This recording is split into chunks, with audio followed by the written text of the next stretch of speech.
Igreja do Novo Dia. Uma igreja de missões.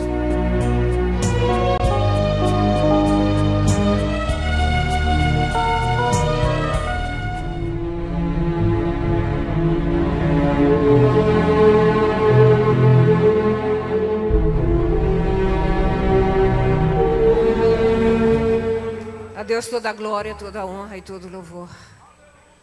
Eis aqui, estamos rendidos ao Senhor e pedindo que Ele faça em nós o seu querer.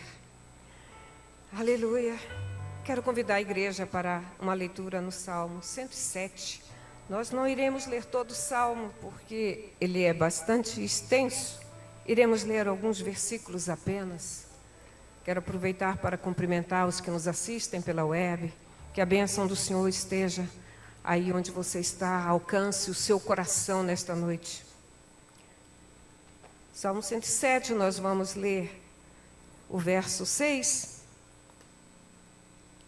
Diz assim: E clamaram ao Senhor na sua angústia, e Ele os livrou das suas necessidades.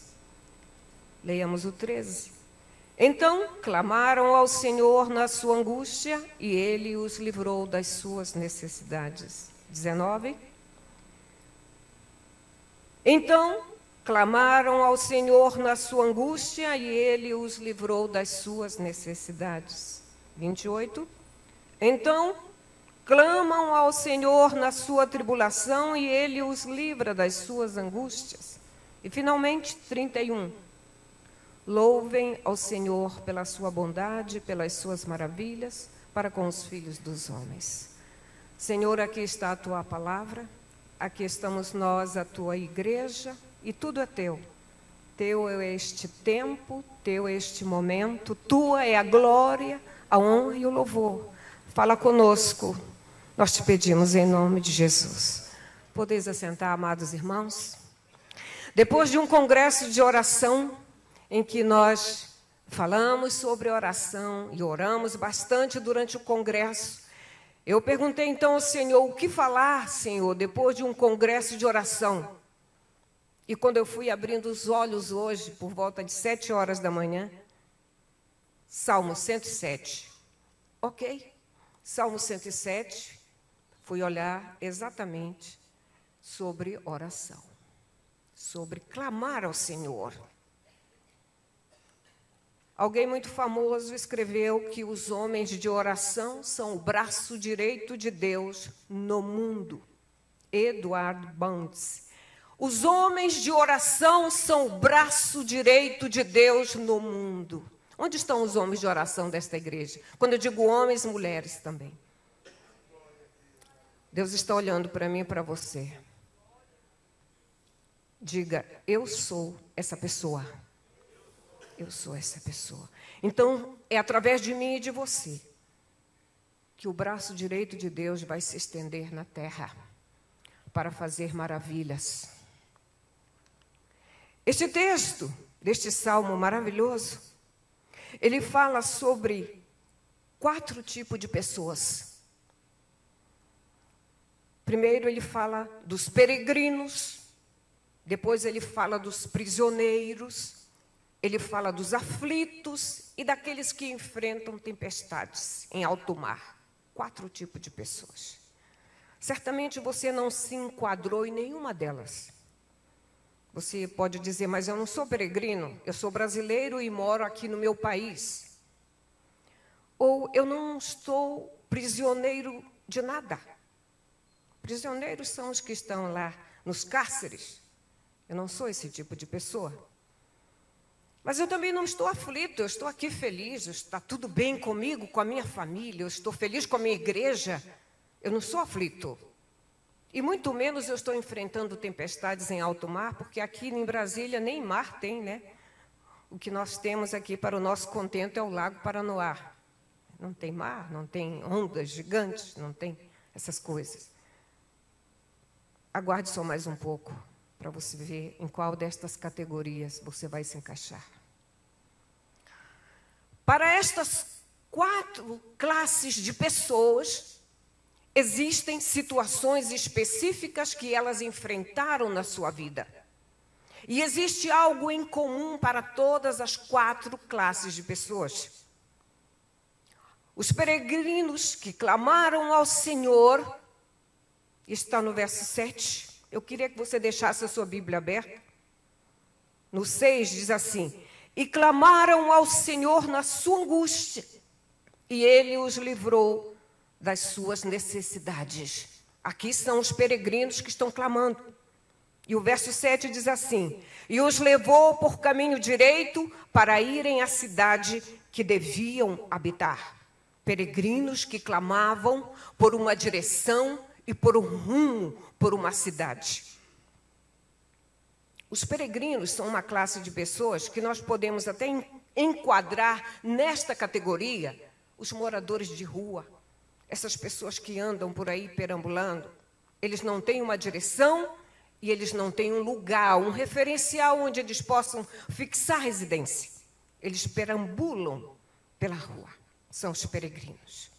Mas esses peregrinos clamaram ao Senhor e o Senhor os guiou por caminhos direitos. Deus enviou um caminho para os peregrinos e levou-os a uma cidade, a um lugar onde eles habitassem.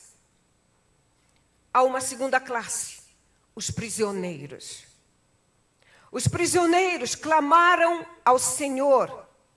Isso está no verso 14. 13. Então clamaram ao Senhor na sua angústia, e Ele os livrou das suas necessidades, tirou-os das trevas e sombra da morte, e quebrou as suas prisões. Quem é prisioneiro está no pior lugar que se pode habitar, porque ele perdeu a sua liberdade, ele perdeu o convívio com a sua família, e ele está ali esperando um tempo a ser cumprido, e que ele nem sabe se ele vai alcançar esse tempo. Ele pode até morrer antes, pode morrer na cadeia, e nunca mais ter a sua liberdade de volta. Mas esta classe de pessoas também clamou ao Senhor, e olha o que Deus fez. Deus os tirou das trevas e sombra da morte, e quebrou as suas prisões. Aleluia.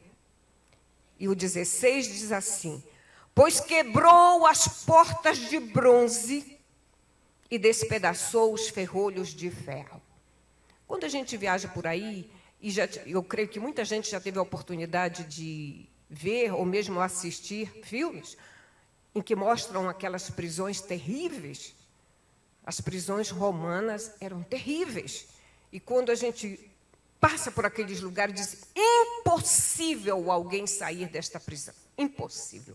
Mas Deus quebra as portas de bronze, arrebenta com os ferrolhos de ferro, porque prisioneiros clamaram ao Senhor. Olha que coisa tremenda. Há uma terceira categoria de pessoas que são os aflitos. Eles também clamaram ao Senhor. Os aflitos, diz o verso 18, que até a sua alma aborreceu toda a comida e chegaram até as portas da morte. A aflição era tão grande deste grupo que eles não tinham mais ânimo para comer. E quando o ser humano rejeita o alimento, que é a sua fonte de subsistência, o que lhe aguarda é a morte. Mas estes aflitos, eu creio que no auge da sua fraqueza física e da sua confusão mental, que a falta de alimento provoca no ser humano, uma confusão mental, eles clamaram ao Senhor. E Deus ouviu. E sabe o que Deus fez? Ele enviou a sua palavra e os sarou e os livrou da sua destruição. A palavra de Deus veio como um raio, alcançou aqueles corações e os sarou e os livrou da morte. porque naquele estado de debilidade física e mental e emocional, eles estavam apenas com as horas contadas para a morte. Mas antes que esse momento trágico chegasse, eles clamaram ao Senhor, e Deus manda a sua palavra e os socorre, e os sara, e os livra da sua destruição. Mas há um quarto grupo, daqueles que enfrentaram tempestades em alto mar. Tempestade já é uma palavra que por si só assusta, e assusta muito. E este grupo de pessoas estava ameaçado de morte. Porque para tempestades não tem forte. Todos já assistimos o Titanic, não é? Ali, aquele acidente, aquela tragédia e tantos outros. Eu quero contar para você algo muito particular da minha infância e que tem a ver com esse texto. Sempre que eu leio este Salmo 107, eu lembro disso. Quando eu tinha por volta de 7, 8 anos, o meu pai, ele trabalhava na pesca artesanal. Então, ele ia para o alto mar. Eu sou paraense e a minha cidade é uma cidade pequena, chamada Vigia, que muito conhecida por ser uma cidade de pescadores. Ali havia muito peixe. Mas o meu pai, ele saía para pescar em alto mar. Ele ia até lá a fronteira, lá ao norte, Oiapoque, Calçoene, Panamaribo, aquelas Guianas ali, enfim. E numa das viagens dele, ele passava 3, 4 meses pescando em alto mar. E eles pescavam, salgavam o pescado para poder trazerem. Mas quando ele saía para estas viagens, eles também levavam alguns gêneros para serem vendidos àquelas populações paupérrimas. E numa das viagens que o meu pai fez, ele levou um violão que era do meu avô. Não sei por que meu avô deu aquele violão para ele vender aquele violão lá no Oiapoque ou no Calçoene. E levou também uma Bíblia. Queridos, na década de 60, quem tinha uma Bíblia, meu Deus, era uma preciosidade, era uma raridade. E ele levou aquela Bíblia, não para vender, levou consigo. Dentro de uma sacola plástica, ele colocou a Bíblia. E saiu para a viagem. E ele sofreu um naufrágio. O barco certamente não estava em boas condições, bateu no rochedo. Isso à noite. Partiu-se e eles começaram a ver tudo indo embora. Eram 3 pessoas no barco. Meu pai e mais 2 ajudantes. E eles levavam alguns botijões de gás. E meu pai teve a iniciativa de fazer ali uma jangada com aqueles botijões. E aqueles homens ficaram ali, ao sabor das ondas e do vento, e clamando a Deus, pedindo misericórdia, pedindo que não morresse.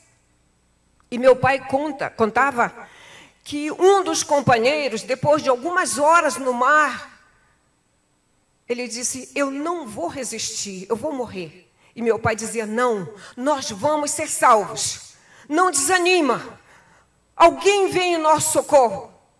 E ele dizia que já estavam muitas horas lutando, aguardando que alguém os socorresse. Mas à noite, quando ele sentiu algo.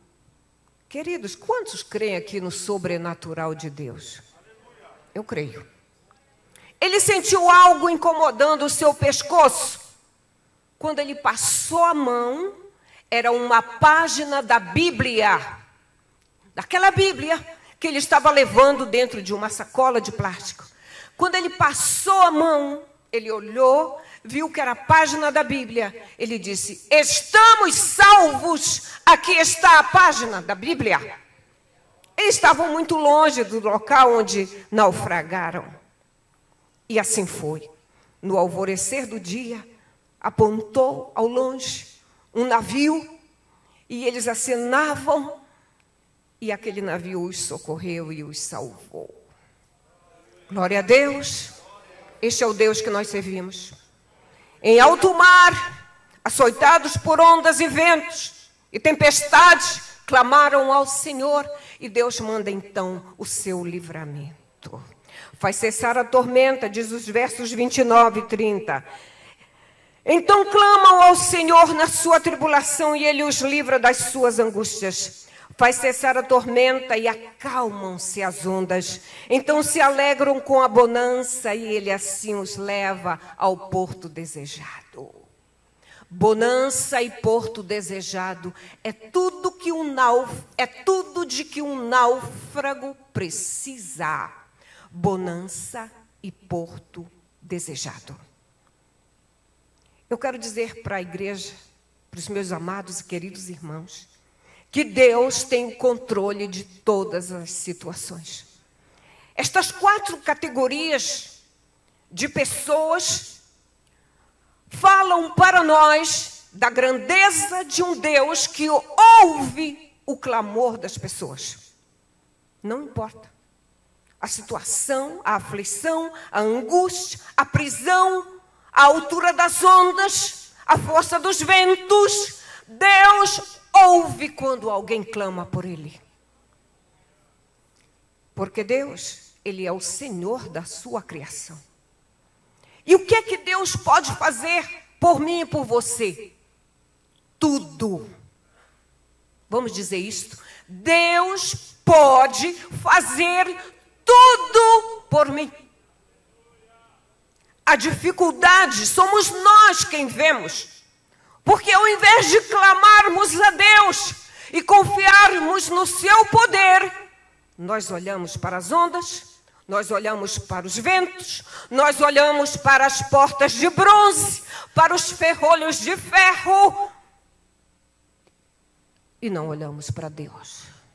Mas Deus está nos dizendo nesta noite aqui: olhem para mim, clamem a mim, e vocês verão o que eu sou capaz de fazer para livrá-los.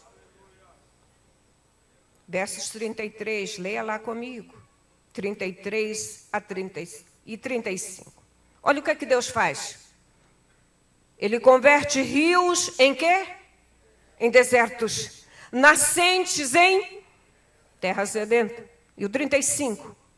Converte, agora é o contrário. Converte o deserto em lagos. E a terra seca em fontes.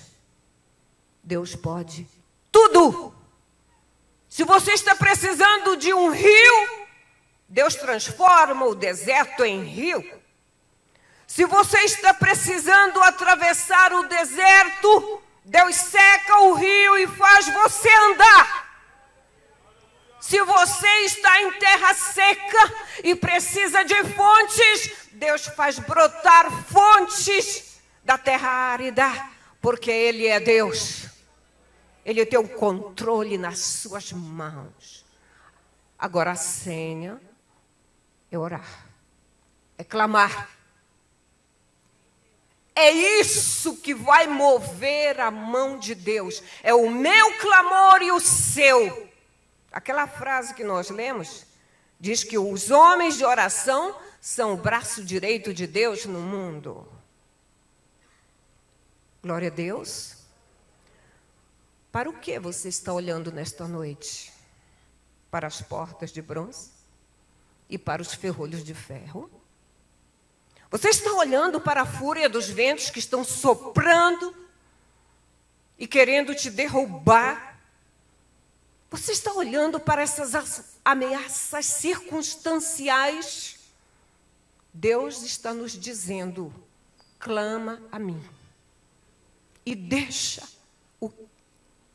nas minhas mãos o que eu vou fazer. Você vai ver. Deus fala também nestes salmos sobre a fragilidade humana. E eu achei muito interessante este ponto quando eu estava preparando esta palavra hoje.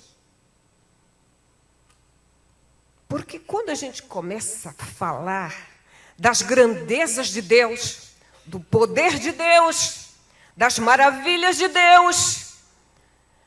E nós que temos uma vida com Deus, uma vida de oração, e temos experimentado de Deus as grandezas, os milagres, o poder de Deus na nossa vida. Quantos aqui já experimentaram tudo isso? Glória a Deus. Glória a Deus. Mas parece que nós estamos pregando para um auditório de super-heróis, de super-homens, de super-mulheres. Opa! Então, surgiu o problema, eu clamo a Deus e Deus resolve e eu fico na bonança. Eu quero lhe dizer que o Salmo 107, ele fala para nós, homens e mulheres, pós-cinza, ele fala das nossas fragilidades. Porque a Bíblia não foi escrita para super-heróis. A Bíblia foi escrita e ela trata da grandeza de Deus para com homens frágeis, miseráveis criaturas, pobres, totalmente dependentes de um Deus poderoso. E Deus agora começa a falar da fraqueza humana. Leia comigo o verso 39. Leia o 38 antes. E ele os abençoa, de modo que se multiplicam muito e o seu gado não diminui. Isso aqui é prosperidade, glória a Deus. Deus é o Deus da prosperidade. Aleluia. Quantos dizem amém? Amém? Toda boa dádiva e todo dom perfeito vem do alto, descendo do Pai das luzes, em quem não há mudança e nem sombra de variação. Não tenha nenhuma timidez em dar glória a Deus pelas suas prosperidades. Não tem nenhum problema nisso. E se você tiver a sua melhor roupa, venha com ela para o culto. Se você tiver um relógio Rolex, pode botar no braço e vir para o culto. Foi Deus quem te deu. Foi Deus quem te deu. E é tudo para a glória dele. Porque quando o seu irmão que não tem olha para você e diz, eu também quero, e o pai diz, então eu te dou, ele vai te dar. Amém? Glória a Deus. Esse é o Deus que nós servimos. É o dom do ouro e da prata. Não estou pregando teologia da prosperidade. Eu estou pregando de um Deus vivo e verdadeiro. Viu? Então, olha só. Estava falando de fragilidade humana. Verso 39. Mas outra vez decrescem e são abatidos pela opressão, aflição e tristeza. Aqui Deus começa a tratar da fragilidade humana, de quem nós somos. Outra vez, decrescem, vão lá para baixo, e são abatidos pela opressão, o que mais? Aflição e tristeza. Oh, mas eles estavam na bonança, acharam um porto seguro. E como é que Deus agora diz que decrescem e são abatidos pela aflição, tristeza, angústia? Que história é essa? É para nós, para todos nós, essa fala aqui. Eu e você. Sabe por quê? Deus conhece o seu ponto fraco. Deus conhece o meu ponto fraco. E Ele olha para mim e trata comigo dentro das minhas fragilidades. Deus não nos vê como super. Não nos vê, queridos, não adianta. Pode pregar bonito, pode cantar bonito, pode ter uma retórica maravilhosa, pode ter diplomas. Deus vai sempre nos ver como pó e cinza nas nossas limitações, nas nossas fraquezas, nos nossos pontos vulneráveis. Sabe para quê? Porque quando nós dizemos, eu estou fraco, eu sou fraco, Deus se apresenta para nós e diz, eu sou forte. E Deus se revela como forte no momento em que nós admitimos que somos fracos. Enquanto você acha que pode, que é forte, que consegue, você não está na dependência de Deus. Mas quando você se humilha e clama ao Deus que tudo pode, aí Ele se revela como forte na minha vida e na sua. E muitas vezes Deus tira coisa de nós, para que nós sintamos necessidade, e aí nós vamos clamar ao Senhor, e Ele diz, toma, é teu, eu quero te dar. É saúde, está aqui. É vitória, está aqui. Sabe por quê? Se humilhou e clamou. O congresso de oração terminou, mas o trabalho de oração desta igreja continua. É preciso clamar ao Senhor. E vou dizer algo para você. Só clama quem é humilde. Só clama quem reconhece a grandeza de um Deus que tudo pode fazer. E Deus está assim, ó, trabalhando e diz, eu quero ver até quando você não vai clamar a mim. Porque vai chegar o momento em que você vai descer e vai clamar a mim. Aí eu venho em teu socorro. Deus está falando comigo. Ah, está. Deus trabalha no seu ponto fraco e no meu. Não adianta, querido. Deus sabe. Deus sabe o que é que te atrai. Deus sabe o que é que mexe com as tuas estruturas. Deus sabe o seu ponto vulnerável.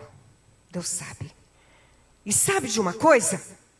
Quando você se sente nesta condição e que você tem coragem de dizer para Deus, Senhor, este é o meu ponto fraco. Deus aparece e diz, eu sou forte na tua vida.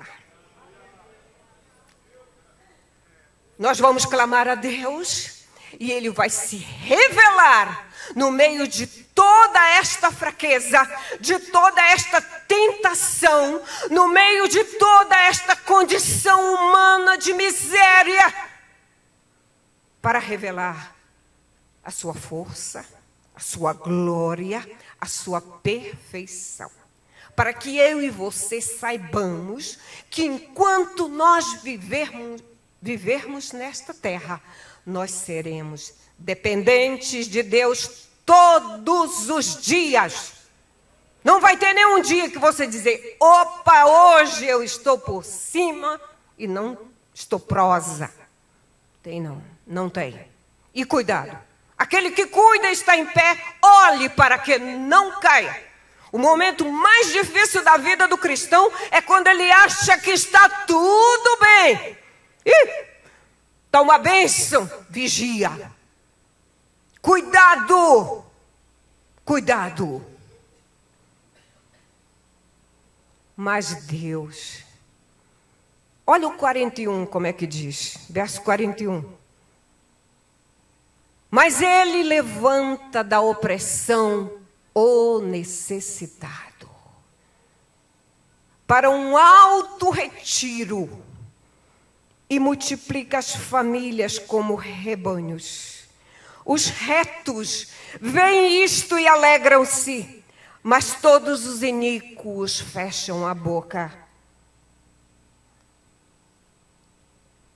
Estava lá embaixo, oprimido, abatido, aflito, triste. E o que é que Deus faz? Ele levanta. Oh, que Deus maravilhoso. Se você clama a Deus, no fundo do poço, Ele vai te levantar. É Ele que está dizendo. Mas Ele levanta da opressão o necessitado. Aquele que clama, que põe a sua boca no pó, que jejua, que ora, que não entrega os pontos, até ver de Deus a solução.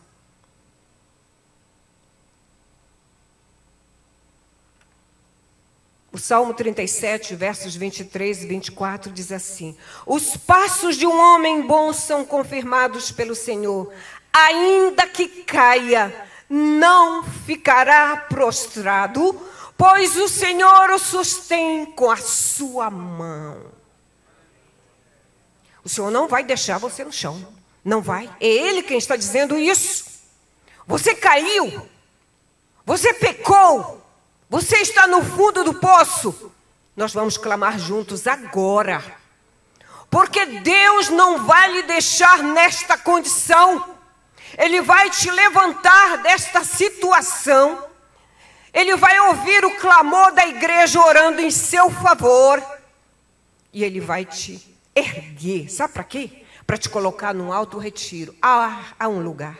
A palavra de Deus em Provérbios diz que torre forte é o nome do Senhor. Há um alto retiro para a igreja de Deus na terra. Você não está fadado a continuar nessa condição em que você se encontra. Porque Deus, nesta noite, quer te colocar nesse lugar, nesse alto retiro. Provérbios 24:16 diz assim: porque 7 vezes cairá o justo, e o quê? E se levantará. Deus está tratando comigo e com você. Vamos combinar. Aqui, quem está falando aqui, todos nós, somos dependentes da misericórdia de Deus. Todos nós. A palavra está passando primeiro por aqui. Está alcançando aí o seu coração, porque Deus tem negócios com a sua vida esta noite. Nós saímos de um congresso de oração que nós oramos quase que o ano todo para que Deus abençoe. Deus te trouxe aqui, mas te trouxe com propósito. Mas o Deus do Salmo 107 vem dizer para mim e para você que há vitória de Deus para a sua vida hoje. Você não precisa sair daqui amargando, contabilizando mais uma derrota na sua vida, porque Deus está aqui para te livrar. Eu não sei qual é a prisão que você está, mas aquela prisão aqui que nós falamos do Salmo 107, aqui no texto que nós lemos, pode até ser uma prisão literal, como a papuda e tal, mas também tem a prisão espiritual. É na prisão que você está? São portas de bronze que estão fechando a sua saída? São ferrolhos de ferro que estão como que te agrilhoando para que você não saia dessa situação? Deus está dizendo que vai quebrar isso hoje. Quantos creem? Meus irmãos, a palavra de Deus, ela é viva e eficaz. Ela não é uma história que alguém chega aqui e conta e a gente acha bonito. Não, não. A palavra de Deus é vida. E ela vai fazendo um verdadeiro reboliço na minha vida e na sua. Agora tem uma coisa. É preciso clamar. Quanto tempo faz que você não ora pedindo ao Senhor que te livre disso? Dessa sua aflição, dessa tormenta que você enfrenta todo dia na sua vida, e que você, quando pensa que levantou, vem um vendaval, pá, te derruba de novo, e você fica nessa gangorra. Deus está aqui para resolver esse problema agora. Queridos, nós fazemos parte do ministério de oração, da vida de oração da igreja. Porque oração, né, pastor? É só por um efeito de organograma da igreja, não é? Mas oração é o respirar da igreja, meus queridos. Precisa ser. Oração não é algo departamentalizado de que tais pessoas bonitinhas, arrumadinhas. Não, não, não, não, não. Oração é a nossa vida. Diga, oração é a minha vida. Se eu não orar, eu não receberei o livramento de Deus na minha vida. Você consegue dizer isso? Se eu não orar, eu não receberei o livramento. Porque o que Deus está mandando dizer hoje, melhor, Deus não manda dizer, Ele diz. O que Deus está dizendo para mim e para você hoje é que nós precisamos voltar a clamar. É isso. Nós precisamos voltar a clamar. Eu não vou perguntar para você como é que está a sua vida de oração, você sabe. Quantas horas de oração você tem durante a semana, você sabe. Qual é a prioridade da oração na sua vida? Você também sabe.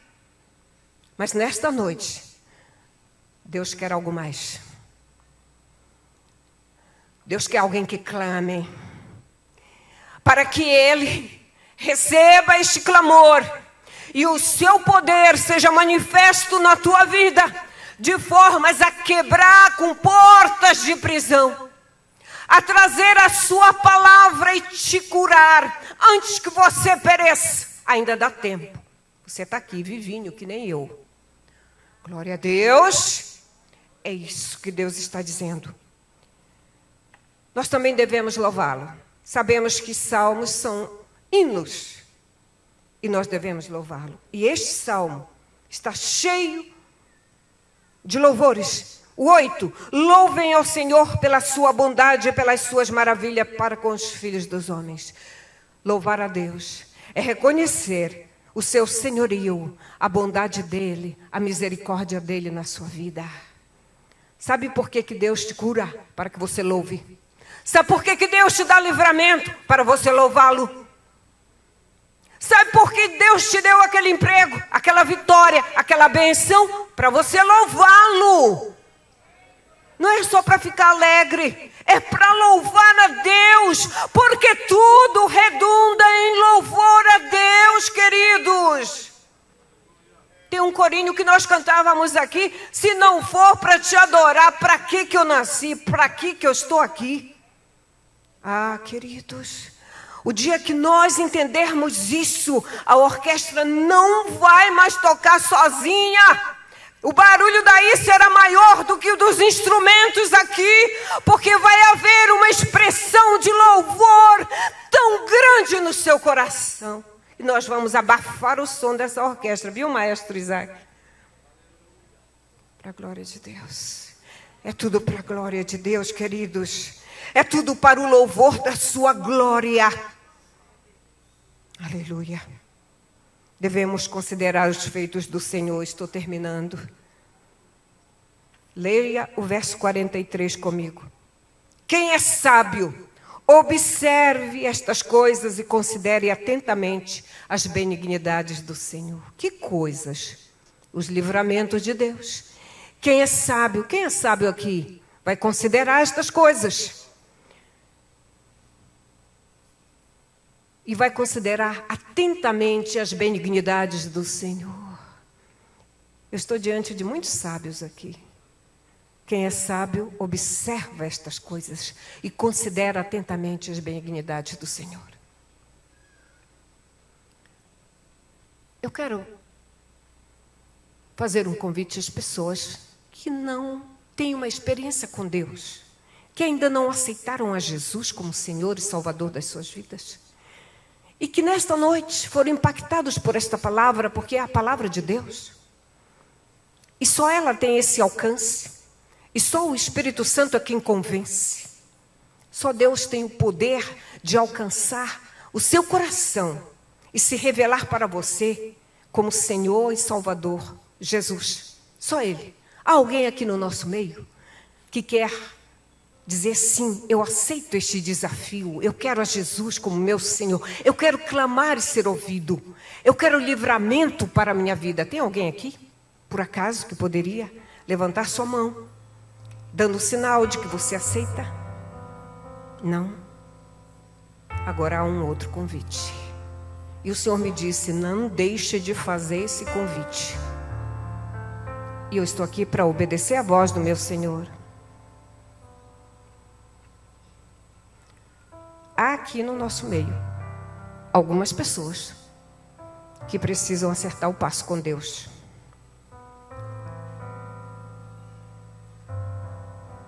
E eu quero pedir à igreja que feche seus olhos, porque o Senhor disse, você vai clamar por essas pessoas, junto com a igreja. São pessoas que estão se sentindo fracas. São pessoas que estão em pecado, mas estão dizendo, tudo bem, está tudo bem, está tudo bem. Não é. Isso é muito relativo. Tem pessoas nessa situação aqui. E Deus quer tratar com você, meu querido irmão, minha querida irmã, nesta noite. Porque Deus não te trouxe esta noite aqui, e nem me trouxe aqui para dizer alguma coisa para massagear o seu coração. Não, Deus quer tratar conosco. Deus quer tratar comigo e com você, porque Ele nos ama. E eu quero te convidar a ficar em pé. Eu quero que a igreja fique com os olhos fechados. Eu não quero expor ninguém. Deus é um Deus ético.